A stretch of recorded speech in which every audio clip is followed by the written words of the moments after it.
was it that attracted you to this project? Well, two things really. One was the chance to come back here and do something. So I hadn't worked here for actually just over a year, and it was a good script, and I've always liked the idea of working with directors that I haven't worked with before. You know, it's always I find it an interesting experience, to kind of just work with new people and people that I don't know. Another reason, even though she's standing right behind me, another reason is working with Brenda, because I've been a big fan for a long time, and it's always nice to work with people that you admire, because you sort of, it's very it's very satisfying. You know, you work with the best people around, and when you get that chance, you can't really take it lightly and just think, oh well, you know, it's very important to do that, and to hopefully keep doing it. You know, because it's like I've got a friend who's a very keen tennis player, and he always insists on playing with people who he thinks are better than he is, because he thinks that way he gets better. And I think the same thing applies to actors. So your character, Boris Plotz, works in terms of the story. Is that what I'm playing? I had no idea. I think I'm in the wrong costume.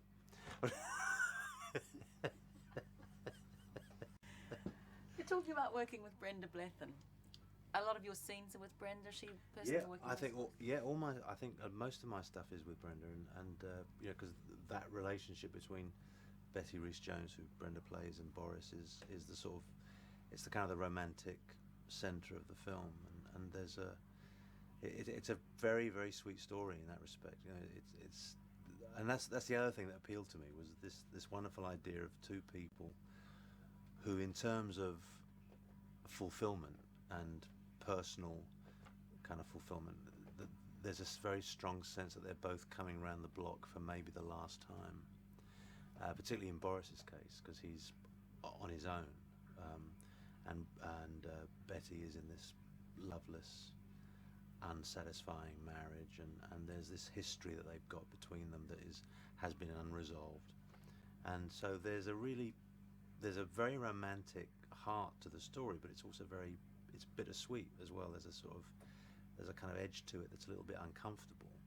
You know, the older you get, the harder it is to sort of throw yourself into those kind of romantic gestures, like telling people you love them, and pulling off some wonderfully deliciously romantic stunt, that you can do when you're in your 20s, and you can do it, and so that appealed to me, the idea that two people who are desperate to tell each other they love each other, but have reached a point in their lives when actually that could be the most dangerous thing to do, rather than necessarily the most liberating thing. I found that interesting.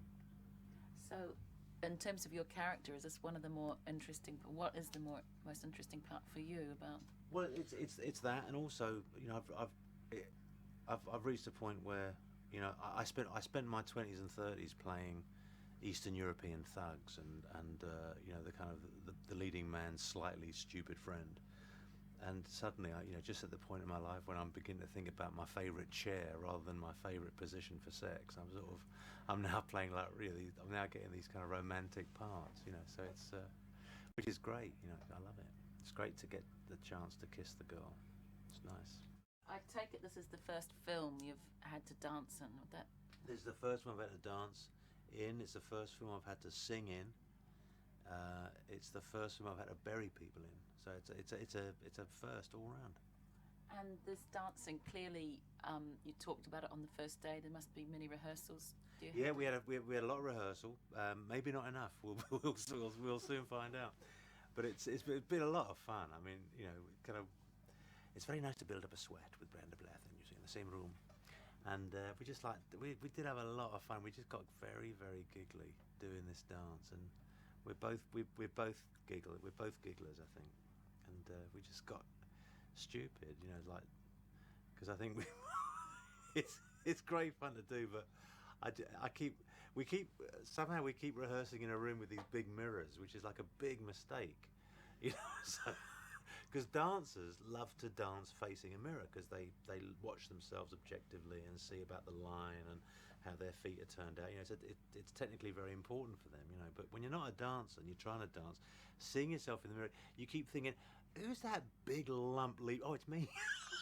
You know? Who's that big fat bloke muscling in? You know, oh shit, it's me. And you just see, and at the corner of my eye, I keep seeing this big galump in, like, you know, in grey sweats, like leaping across the room. But it's, you know, it's a good fun. And what about the singing? You mentioned the singing as well. Yeah, we got to sing. We have a scene where we're singing out of, you know, sheer joy of our situation, and that's fun. That's fun. And working with Nick, this is the first time you've worked with Nick. Yeah. And how's that been? It's been wonderful.